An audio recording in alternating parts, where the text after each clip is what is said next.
Bueno, a ver.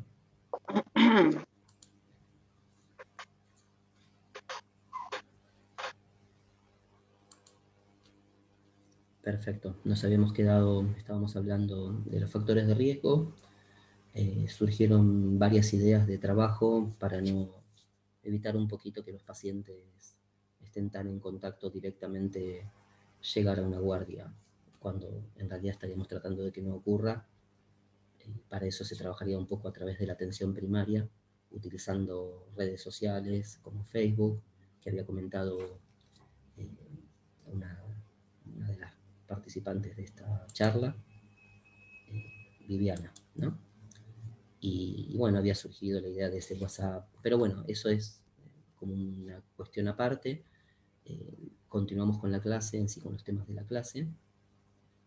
Estábamos hablando de los factores de riesgo, crisis asmática grave, previas, más de 2 hospitalizaciones por asma al año, más de 3 visitas a urgencias al año, en el último año, por razón de crisis asmática, inadecuado seguimiento del niño, dificultad para acceder a urgencias. ¿Sí? Un poco con este punto anterior de la dificultad para acceder a urgencias, lo que yo quería terminar de dar la idea era del que nos pasa a veces que estamos en el gobierno de la Ciudad de Buenos Aires y llegan pacientes de la provincia de Buenos Aires, de zonas aledañas, ¿no? Zonas aledañas como Lomas de Zamora, por ejemplo.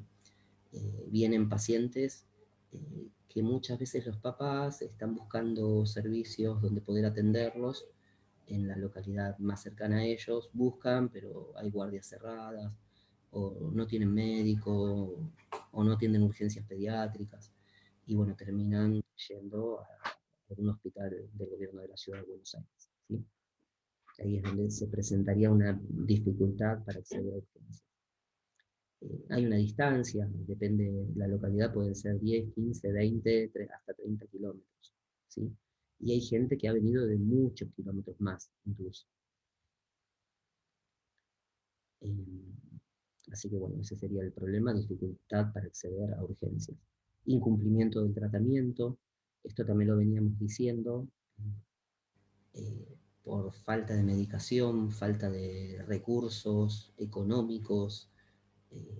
A veces no son solo recursos económicos, porque muchos de estos medicamentos se brindan de forma gratuita, ¿no? Entonces, a veces es falta de alguna contención social, algún tipo de asesoramiento, y es ahí donde enfermería muchas veces puede trabajar también, trabajar en cuanto a la colaboración con estas cuestiones, ¿no? Con el acompañamiento, el asesoramiento, ser guía, ¿sí? Ser educador, guía, contención. Tenemos mucha función, no solo desde lo biológico, sino también desde lo social, desde el acompañamiento para con el otro. Y ahí está que vamos a tener que decirle, tiene que ir a este lugar, tiene que ir a este otro, puede ir a este hospital que es especialista en respiratorio, en vías respiratorias. Acá en el gobierno de la ciudad tenemos el Hospital María Ferrer, que está especializado en vías respiratorias, justamente. Muchas veces podemos sugerirle que puedan ir ahí, a pesar de que en el mismo hospital hay también servicios de neumonología. Hay médicos pediatras especializados en neumonología, ¿sí? Bueno, acá surge esta otra cuestión que habíamos nombrado hace un rato, que eran los problemas psicosociales también, ¿sí? Ya lo habíamos mencionado, los problemas psicosociales. Bien, síntomas más habituales. Tos, bueno, acá abajo está, ¿no? Un poco la tos, la opresión torácica, que esto es lo que yo en algún momento había mencionado, que esta opresión torácica, junto con esta dificultad respiratoria que va llevando unos días de dificultad respiratoria, que se va agravando con los días, se va complicando, la falta de tratamiento, el mal tratamiento. A veces también hay patologías sobreagregadas. En el caso de una infección respiratoria que termina en primera instancia vías respiratorias altas, termina en vías respiratorias bajas, produciendo una neumonía, va dificultando, va complicando el cuadro del paciente asmático, ¿sí? Y pasa, y ya lo vuelvo a repetir, con los niños de 12, 13, 14 años, que son pacientes crónicos, que no se dan cuenta, muchas veces no perciben la dificultad respiratoria que están teniendo. El hecho de no percibir la dificultad respiratoria les termina complicando el cuadro, y un cuadro complicado de asma, antes de complicarse, como quien dice, del todo, empieza con esta opresión torácica, este dolor torácico que se manifiesta, ¿sí? Y bueno, la tos torácica, la sibilancia va cerrando el círculo que generaría una crisis asmática ya no leve a moderada, sino moderada a grave. Bien, tos, sibilancias, tiraje costal también, utilización de músculos accesorios, ¿sí? Disnea, que como habíamos dicho hace un rato, perdón, la disnea a veces no es que no sea perceptible, sino que el niño no llega a darse cuenta. Es más, uno ve a un niño y el papá o la mamá dice, no, le cuesta respirar, y vemos que el nene de 3, 4 añitos muchas veces anda dando vueltas por todos lados, camina por todos lados, y nosotros a veces, qué sé yo, porque estamos cansados o por lo que sea, decimos, no parece que le cueste respirar, porque está caminando, dando vueltas por todos lados.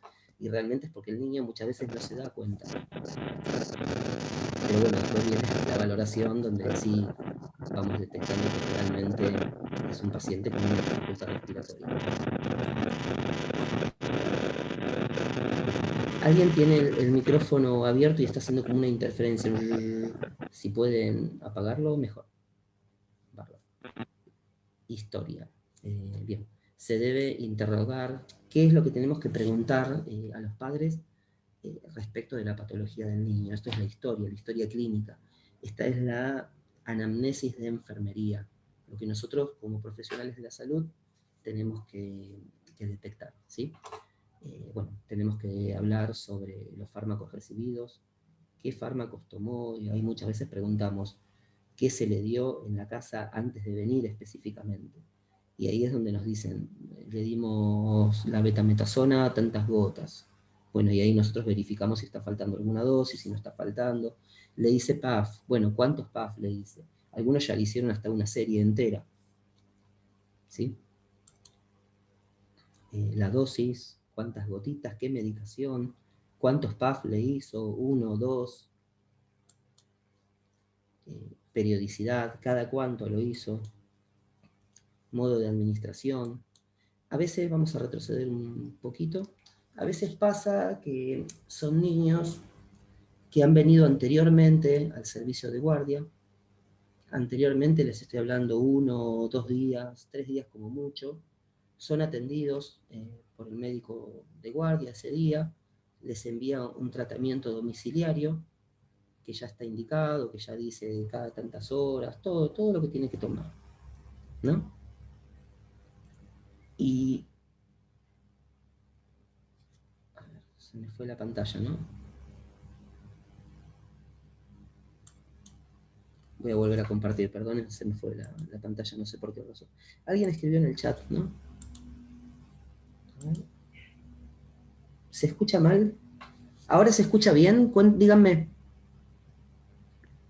Sí, Miguel, ahora se escucha perfecto, pero anteriormente se escuchaba como con interferencia. Alguien dejó el micrófono abierto Sí, y sí, fue no eso. ayudó mucho. Claro, bueno, ahora retrocedo un poquito de última, ¿sí? Ahora vuelvo a compartir porque se me había ido la pantalla. Acá está.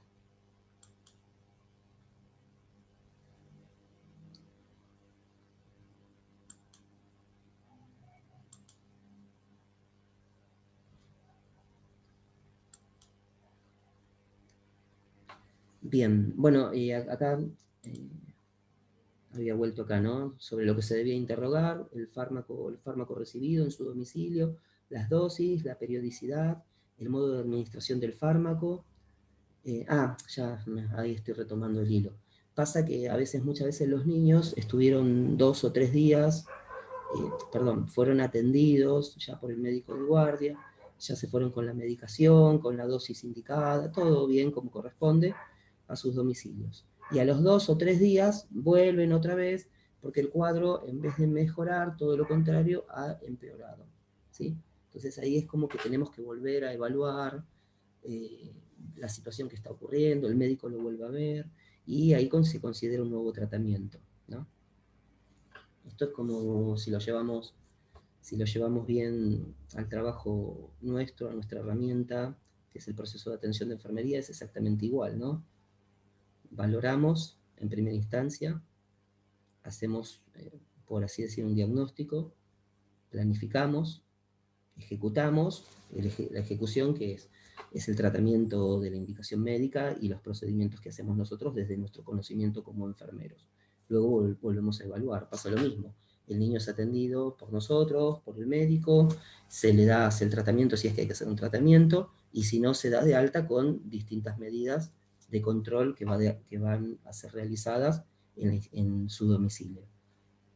Estas medidas de tratamiento, de control, si bien pueden ser efectivas, pero quizás hay un montón de cuestiones como mala técnica de administración de los medicamentos, se les pasan las dosis por el horario, se duermen los padres, y terminamos con un niño con un empeoramiento bastante delicado, ya pasa de moderado a severo y termina otra vez en la guardia, donde se hace el tratamiento adecuado, y en base a la saturación y a la utilización de músculos accesorios o no, y al cuadro del niño, se termina internando o no. Eso sería dependiendo del cuadro del niño y cómo lo podemos ir resolviendo también. Bueno, acá un gráfico para ver también cómo se vería. Ya lo habíamos mostrado en otro momento, pero bueno, acá volvemos a poner otra imagen, ¿sí? Con los bronquiolos normales, fíjense en la luz, y el bronquiolo asmático. Acá está la luz, también mucho más pequeña, ¿sí? Con menor entrada de aire. Complicaciones de la crisis asmática grave: hipocalemia, atelectasia, neumotórax, ¿sí? Dolor torácico. Vieron que en algún momento les decía el paciente asmático que no se da cuenta, no percibe esta dificultad respiratoria, termina empezando a tener dolor torácico. Arritmias cardíacas, a veces por el mismo tratamiento, ¿sí? Son las arritmias cardíacas. Hay otra característica, acá no la menciona, pero el paciente asmático crónico se le ve reflejado en el electro una arritmia que es como es una pequeña arritmia que, si bien no es patológica, es indicativo, y eso se observa en el electrocardiograma, es indicativo de que es un paciente asmático crónico. O sea que con los años va generando algún tipo de alteración electrocardiográfica, ¿sí?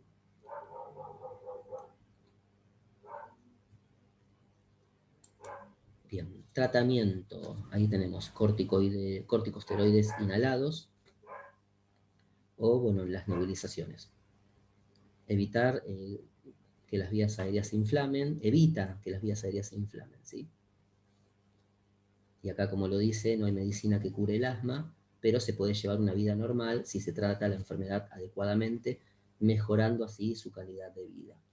En la antigüedad, antiguamente, hace muchos años atrás, el asma era prácticamente decir que era asmático, era el niño que estaba sentado en un costadito a la hora de educación física, a la hora de la gimnasia, de los colegios. Este niño estaba sentado, sin hacer nada, con el certificado pobre que no podía hacer nada. Con el tiempo eso ha ido cambiando, ha ido variando, y bueno, ahora sí ya se le permite hacer una actividad moderada. Hay personas asmáticas, incluso de adultas, que han podido competir a altos niveles de exigencia, pero bueno, con un tratamiento adecuado, una vida sana, deporte de por medio. El deporte también favorece a mejorar la capacidad pulmonar, ¿sí? Por eso se insiste mucho que el niño haga deporte. Deporte de preferencia, ya todos lo sabemos, lo dicen, los pediatras lo piden, le dicen al niño, vaya a hacer natación. Entonces los niños asmáticos van a hacer natación. No a todo el mundo le gusta natación, entonces, bueno, tiene que caber la posibilidad de hacer otros deportes. Pero bueno, básicamente es eso. Tratamiento adecuado, vida sana con una alimentación adecuada, que también es importante la alimentación adecuada, y realización de actividad física, ¿sí? Y bueno, y el seguimiento, los controles, todo como corresponde. Bueno, eso ya para el niño asmático con un tratamiento crónico, pero que ya está en su domicilio. El paciente que nosotros atendemos en una guardia, ya estaríamos hablando de oxígeno, tendría que recibir oxigenoterapia, broncodilatadores, corticoides. Bien, y corticoides. A ver, esperen a ver si quedó algo pendiente. No. Bien, valoración de enfermería. Tenemos que valorar estas cuestiones, ¿no? Si la tos es productiva o no, o es productiva. La tos no productiva al inicio de la crisis, ¿no? Puede ser. Tos no productiva al inicio de una crisis, ¿sí? Es decir, que no va a tener catarro el paciente, va a tener esa tos seca. Eso preocupa bastante, porque empieza el cuadro de esa forma, ¿sí? Empieza con esa tosecita, con ese dolor de garganta, esa tos seca, dolor de garganta, molestia al tragar, ¿sí? Eso después va, esos vías aéreas superiores, después empiezan a descender, ¿sí? Y se empieza a complicar, ya aparece roncus, aparece sibilancias. A esta altura la luz de los bronquios ya está más cerrada, ¿sí? Ya hay mayor dificultad para respirar. Fíjense en disnea con expiración alargada. ¿Por qué? Porque cuesta expirar. Inspira, llena los pulmones lo más bien, pero el problema es cuando empieza a exhalar.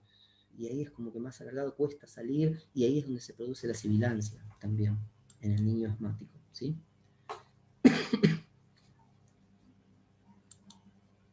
Taquipnea, ¿sí? Aumento de la frecuencia respiratoria.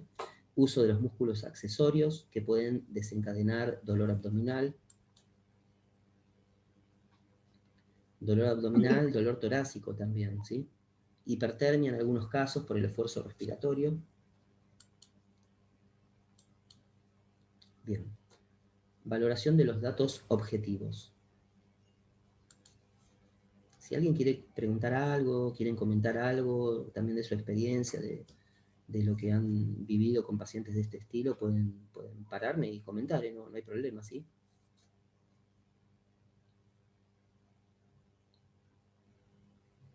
Bien. Seguimos. Una consulta. ¿Sí? ¿Una consulta? ¿Sí? Yo soy Silvia. Hola, Silvia. Bueno, yo trabajo en la UFO, ¿qué tal? Trabajo en la UFO pediátrica. Sí. Y la verdad que esto de estar en contacto con los pacientes que son COVID, muchas veces tenemos caso de que vienen los papás ya con positivos a traerle a su niño porque tiene Sí. síntomas Sí. o porque creen, ¿no? Sí. Sí, aparte de estar en Y contacto todo el día con ellos, es como que es muy probable también. sí, y generalmente siempre que traen a los niños, ellos padres ya Sí. positivos, son positivos. Sí. Pero ¿qué pasa? Está bueno, me quedé con eso de los WhatsApp, de estar comunicados con los Sí. papás, porque muchas veces vienen y se hacen el test y uno sale positivo y los niños no. Sí.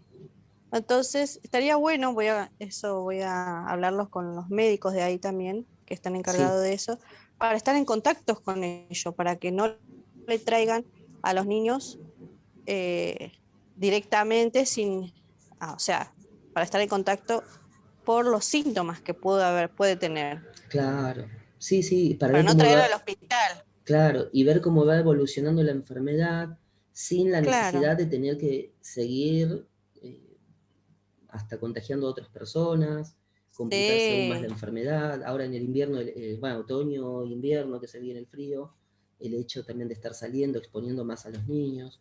Ahora hablamos de niño, protegemos al niño, pero el adulto también es parte del binomio, vamos a decir, ¿no? La familia. Entonces claro. hay que Es una proteger a buena ambos. idea eso.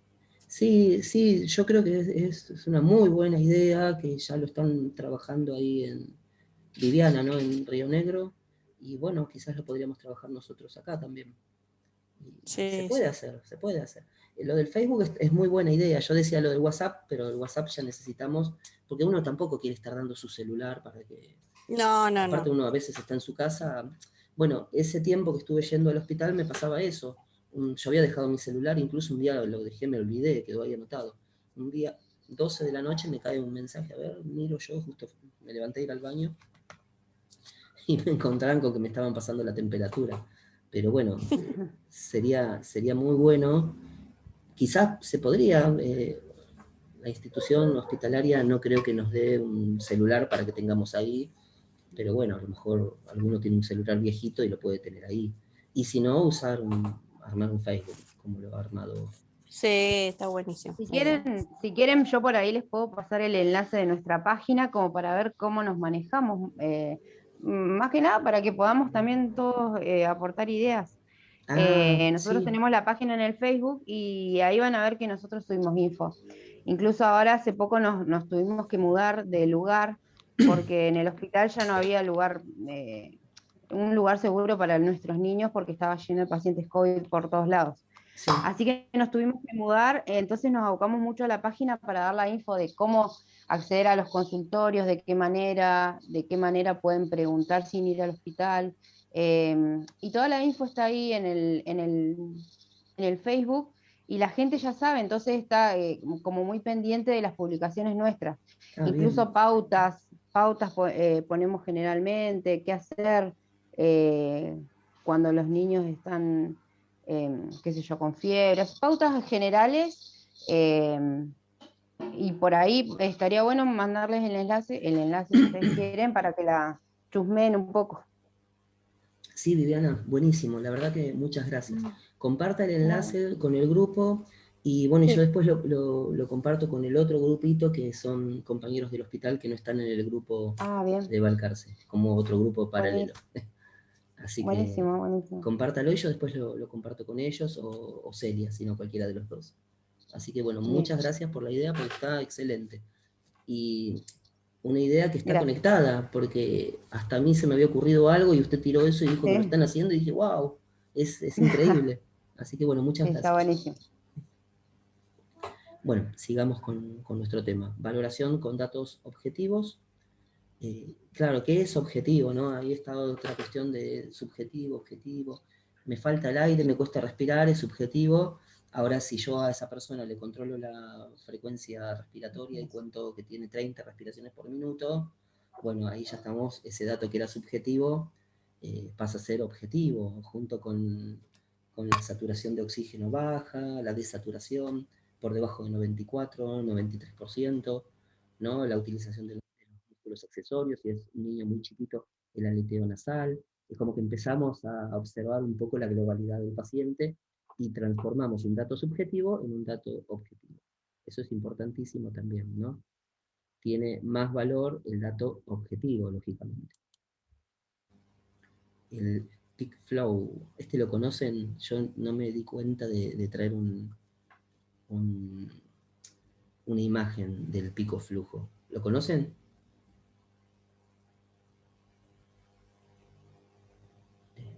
Bueno, no importa, es un aparatito. Después voy a buscar una imagen y las comparto en los grupos, porque la verdad que tendría que haberla traído. Donde es parecido. ¿Vieron la espirometría? No sé si vieron alguna vez el estudio de la espirometría que se realiza para evaluar o valorar la función pulmonar del paciente asmático. Bueno, el pico flujo es un aparatito muy parecido, pero tiene una característica, que ese aparatito lo puedo tener yo acá en mi casa y valorar mi capacidad pulmonar solo. O sea, no necesito una máquina enorme, ni necesito una computadora enorme. Con ese aparatito yo puedo valorar mi capacidad pulmonar acá y ahora en este momento, ¿sí?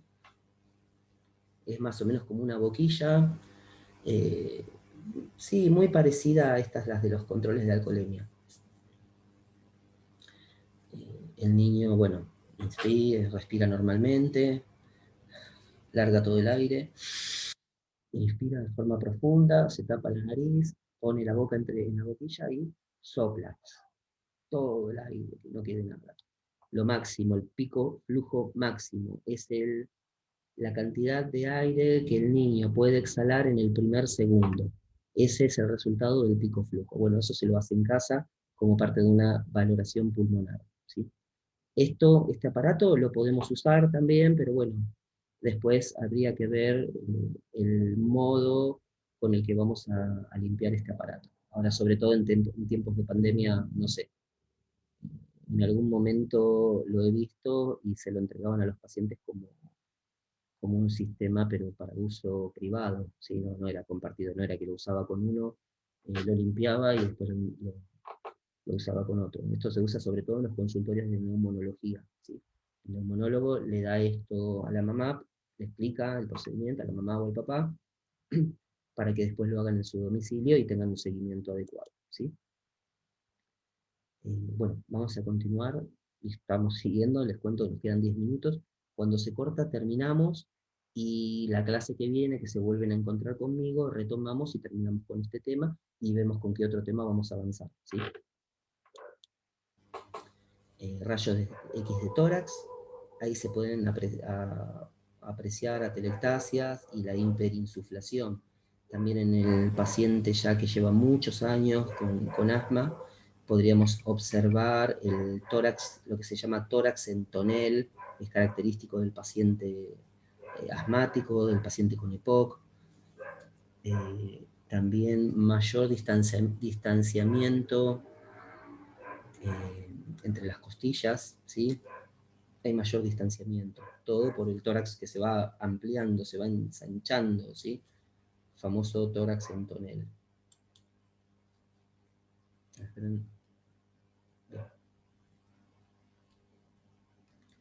Y acá lo que nos compete más, lo que más nos gusta, que es lo que todos sabemos, son las intervenciones de enfermería, asegurar el aporte de oxígeno. Ahí, perdón, depende la gravedad del paciente. Empezamos en primera instancia con oxígeno por cánula nasal, después, bueno, vamos con máscara simple, máscara de Venturi, máscara de reservorio, y bueno, y ahí ya se va viendo si requiere oxigenoterapia de manera invasiva. Eso ya se va viendo y se va evaluando. Posición semifowler, administrar oxígeno humidificado, fisioterapia respiratoria. Ahí ya tendríamos que trabajar también con el equipo multidisciplinario, podría trabajar kinesiología también junto con nosotros, ¿sí? Todo dependiendo de la gravedad del paciente, si llega a requerir esto o no, la fisioterapia o no. Drenaje postural, que también es parte de la fisioterapia respiratoria. Aspiración de secreciones en el caso de necesitarlas. Medir y registrar los signos vitales. Si fiebres, bueno, colocamos medios físicos, según indicación médica, podríamos también administrar antitérmicos, ¿sí? Asegurar la adecuada hidratación, ya cuando el paciente se va complicando, ya ahí ya tendremos que colocar un plancito. Muchas veces lo que hacemos, le colocamos la vía, depende, ¿no? Ingresa el paciente, bueno, si es un estado moderado a grave, ya directamente le colocamos la vía, le ponemos oxígeno ya por máscara de Venturi directamente, no pasamos ni por la de oxígeno, ni por la cánula nasal, máscara de Venturi, vía periférica, hidrocortisona, obviamente dependiendo de la indicación médica, y ya dejamos la vía intermitente, pensando en la posibilidad de que vamos a tener que hidratar en algún momento a este niño. Queda intermitente, pero ya la dejamos preparada como para conectar un plancito de hidratación, ¿sí? Administración de medicamentos, broncodilatadores y corticoides, ahí estábamos hablando de la hidrocortisona. Anterior, si no llegara a requerir vía, podría ser dexametasona intramuscular o betametasona en el caso de vía oral, pero ya estamos en este momento, estamos hablando de un paciente un poco más grave. Ahí estaría faltando algo que muchas veces, quizás en el servicio de guardia, a veces lo podemos llegar a obviar sin darnos cuenta. ¿Por qué? Porque nos ocupamos de la urgencia, de la emergencia, y tenemos el libro y ahí anotamos 2 cositas y ya está, nos quedamos con esas 2 cositas que anotamos, pero bueno, ahí tenemos que tratar de anotar siempre un poco más, lo más completo posible, ¿sí? De todos los tratamientos que hemos realizado, tenemos que registrarlos. Tienen que estar adecuadamente registrados los tratamientos que hacemos, ¿sí? Recordemos en la cuestión legal, ¿no? Lo que no está escrito, no está hecho. Que acá no figura anotado, así que no está hecho. No figura anotado, pero lo estoy diciendo, pero tendría que estar, porque si no está anotado, no está hecho. Bien, educación del niño y la familia. Acá volvemos a esta función de enfermería que yo considero primordial. Educar al niño y educar a la familia es hacer atención primaria en salud, es lograr la prevención, ¿sí? Si logramos la prevención, logramos todo. Si nosotros educamos bien a la familia antes del alta, ¿sí? O cuando vienen a un consultorio y estamos trabajando como enfermeros en ese consultorio y hacemos un seguimiento adecuado, hacemos los controles de forma adecuada, verificamos que los padres antes de retirarse de la institución han entendido los procedimientos que tienen que hacer en su casa, como el uso del PAF, de los corticoides, la administración de la medicación, cómo, de qué forma, qué dosis, cuántas gotitas. Vamos y nosotros verificamos cómo el médico le explicó eso y verificamos si los padres lo entendieron, ¿sí? Tenemos que ocuparnos de eso. Eso es parte de nuestra función. Si nosotros logramos hacer eso, imaginemos esta situación, ¿no? Ingresa el paciente, bueno, es un paciente leve a moderado, una crisis asmática leve a moderada, quizás leve, ya como para irse de alta, le avisamos al médico, el médico lo evalúa, lo valora, le da su medicación, le da toda su indicación, le explica todo. Bien. Sale el paciente, el médico va, se mete en su habitación, en su lugar, ¿no? Nosotros nos quedamos, le preguntamos, ¿entendieron todo? ¿Entendieron más o menos? Sí, entendimos todo. Bueno, a ver, cuénteme. Entonces ahí indagamos, porque a veces, que eso me pasa a mí, a veces como docente, ¿no? Les doy clases, ustedes son todos enfermeros o enfermeras, yo le doy clases a estudiantes de enfermería, y a veces digo, chicos, ¿entendieron? Estudiantes de primero a tercer año, ¿no? Sí, profe, entendimos. Bueno, ¿qué es esto? Y se quedan todos ahí y nadie responde nada, nadie sabe nada. Y no saben de verdad. Entonces, eso mismo tenemos que hacer tanto con el niño como con la familia, ¿sí? El niño grande, bueno, más que nada con la familia, que es al que le vamos a explicar. Entonces, decirle, bueno, qué entendió, qué no entendió, y nos vamos a dar cuenta enseguida y tendríamos que hacer una estadística de esto. Yo les diría que más del 80% de la gente que se atiende no saben hacer el tratamiento adecuadamente después de irse de la guardia, ¿sí? Hagan ese juego, las invito a que hagan ese juego. Descubran eso, a ver si yo me estoy equivocando o no.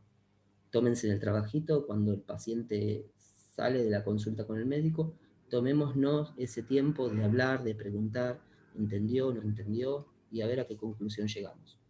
Quizás estoy pidiendo demasiado porque también convengamos que hoy en día con este tema de esta enfermedad, decimos, no, yo no quiero estar en contacto con el paciente, que se vaya, ya le explico todo, ya está, que se vaya.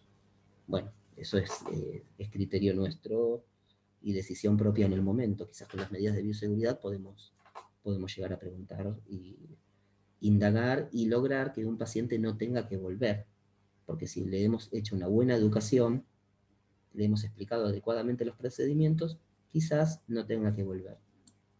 Quizás sí, quizás igual vuelva, pero bueno, por lo menos lo intentamos.